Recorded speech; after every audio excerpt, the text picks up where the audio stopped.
I don't feel that animals should be bred for our enjoyment. I don't believe in this constant perpetuation of increasing the animal population just so we can have a pet. Yeah, exactly. I don't have control over that. Hi. Do you want to answer a few questions? Sure. Awesome. I am live on YouTube. Is that okay? Sure. Awesome. Let me put my sign down. As long as they're not political. Or... No, they're not. I'll have you stand just inside that brick so people don't run into you. And then we're faced at that camera right there. My name's Anna. What's yours? Hi, Anna. I'm Linda. Linda, it's lovely to meet you. Same here. So we're just asking people about oppression. And again, it's not political. It's just oppression in general. Okay. Oppression means prolonged cruel treatment. Do you think that the powerful should have the right to oppress the powerless? No. I agree. This is going to seem kind of obvious, but I promise I'm going somewhere. Okay. What if the oppressor is really strong compared to the powerless? Regardless, I agree, doesn't right? matter. Doesn't matter. What if the powerful are really smart? They have a really high IQ. Yeah. All right. So this last one's going to seem like a gotcha, and I promise it's not. I did this, so I don't judge you. What about the animals that we use for food, clothing, entertainment? Do you think that we're oppressing them? That's a different question. Yeah. It's definitely a hard one, and It one really we is. don't really get confronted with that often. So it feels uncomfortable, but I promise I'm Well, only it's just... not really uncomfortable. Okay. I just need to think about it a little bit.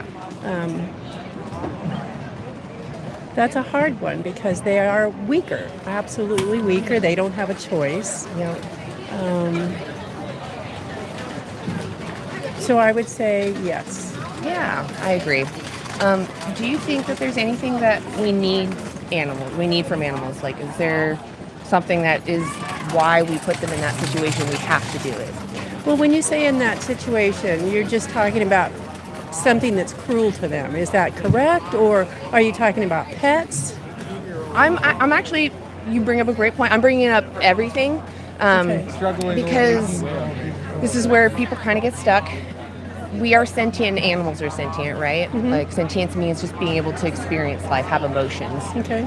So since we can recognize that, and if we know that we don't need anything from animals, then using them becomes abusive, right? Because they're sentient, and all sentient beings deserve to live free. Okay, so I guess using brings up a whole nother,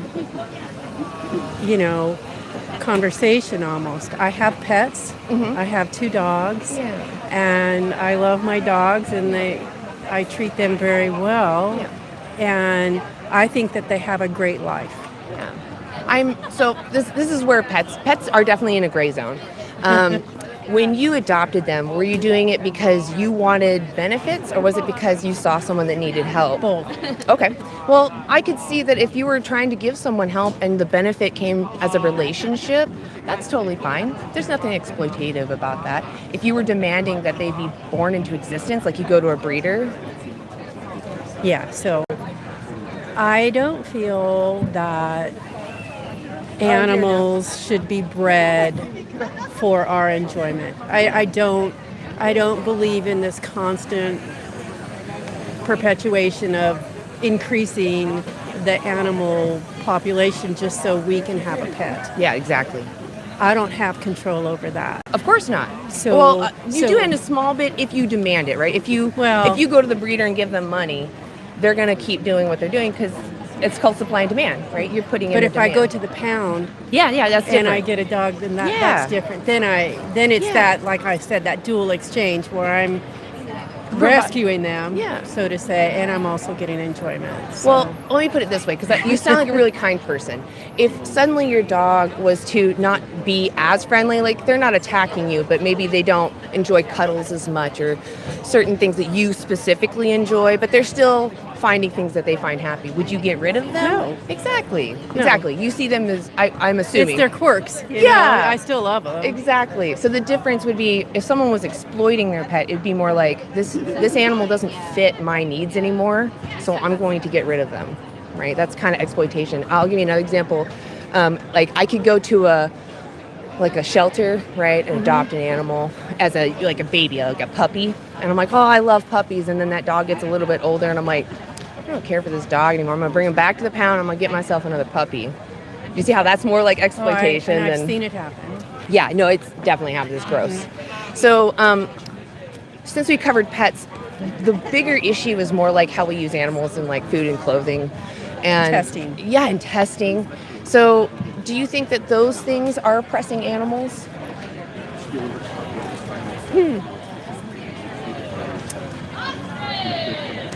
Well, that's not something that I have thought about. I have given not a ton of thought to. I mean, because now my brain is going really fast. Like I'm thinking about, eating meat and leather and just all those kind of things. Yeah. And I am honestly not prepared to have a conversation about that. Okay, well, it's not about knowing everything. It's more about recognizing, like your dogs, right? Your dogs want to avoid harm. They want to be happy. And if you can avoid demanding that they be harmed, you would do so. You would avoid demanding that they be harmed. That's all veganism is recognizing that this choice I'm about to make would be demanding that someone lose their head or their baby or something like that, depending on the animal product. And asking yourself, do I really want to give my money to people that are doing this to animals when I can find an alternative? So that's all that vegan is. Does that sound like it kind of aligns with your principles? I'd be lying if I said I didn't eat meat. Oh, yes, but I'm not judging you for your past. Okay. I'm more asking, from here on out, is there anything stopping you from changing your choices to live vegan?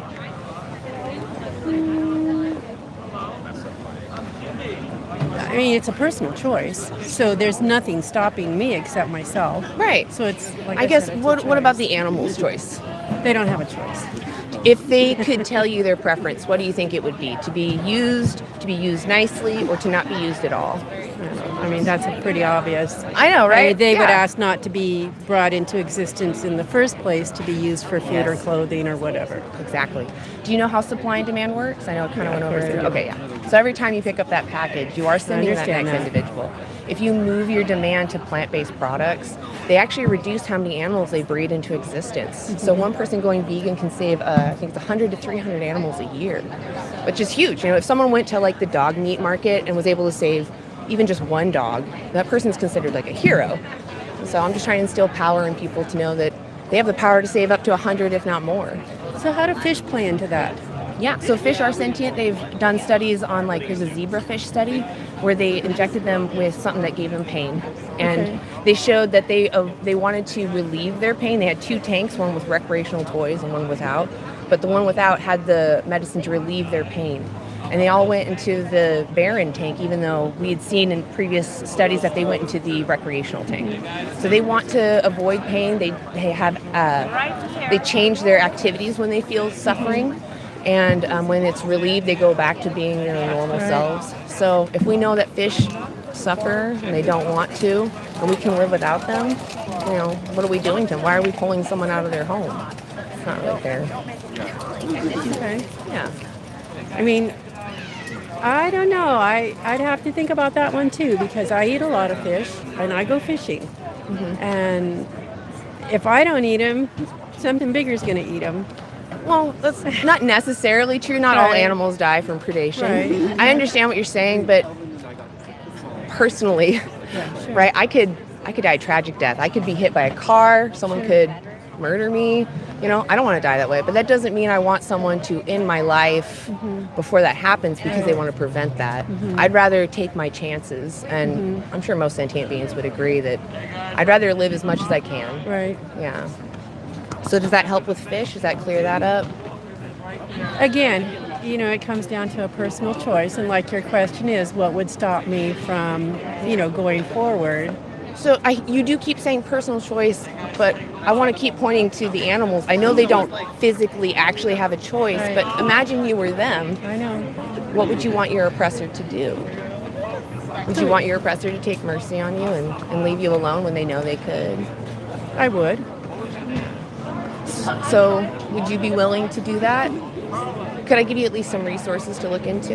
Sure, you can give me some resources. I appreciate that.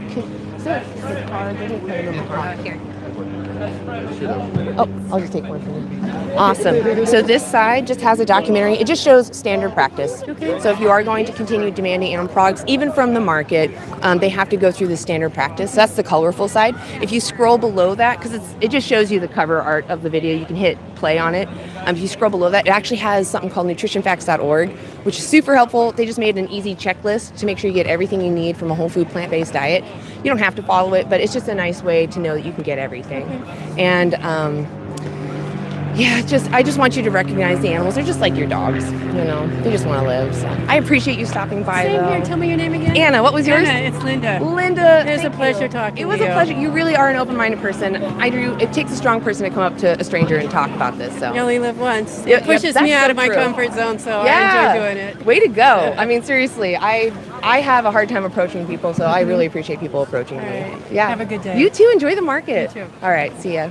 I do appreciate open-minded people, at least being willing to look into resources. I think that most people, especially here in Portland, care about animals. They care about their experiences, the animals' experiences. And if they find out that they're maybe causing someone exploitation, they want to know about it. And I really believe that people will look into it. So I'm glad to have open-minded people.